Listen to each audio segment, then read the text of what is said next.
Кыргыз-тажик чек арасындагы шахмат тактасындай жайгашкан үйлөрдүн тагдыры кандай болот? Президент Садыр Жапаров кабар маалымат агенттигине кыргыз-тажик чек ара маселеси кандай шарттарда чечилгенин, шахматтын тактасы сыяктуу жайгашкан үйлөрдүн тагдыры кандай болору тууралуу айтып берди.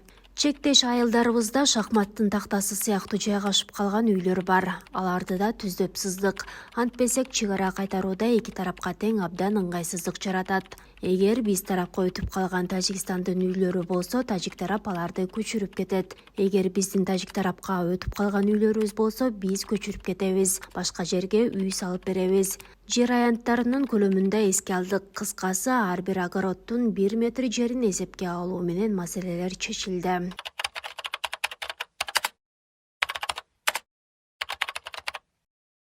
Чек ара маселеси дээрлик бүтүп калды. Эки тараптуу кагаз иштери жүрүп жатат. Кагаз иштери бүткөндөн кийин өкмөттөр аралык комиссиялар кол коюшат. Андан кийин тышкы иштер министрлери кол коюшат. Андан соң эки өлкөнүн парламенттеринен ратификациядан өтөт. Ратификациядан өткөндөн кийин эки президент кол коебуз. Андан кийин нота алмашуу болот. Андан соң дагы 1-2 жыл демаркация иштери жүрөт. Ошондон кийин гана толук бүтөт. Эң негизгиси эки тараптуу макулдашууга жетиштик. Кайсы тараптын пайдасына чечилди деген сурооңузга жообум мындай. Эки өлкөнүн ортосунда чек ара маселеси чечилип жаткан жерде бир тараптуу кызыкчылык өтпөйт. Сөзсүз түрдө эки тараптын тең кызыкчылыгы камтылган кезде маселе чечилет. 1000 километрге жакын чек ара тилкебиз бар. Ошол тилкелердин көптөгөн жерлеринде талаш тартыш жерлер болгон. Алардын баарын теңме тең чечкен учурлар болду.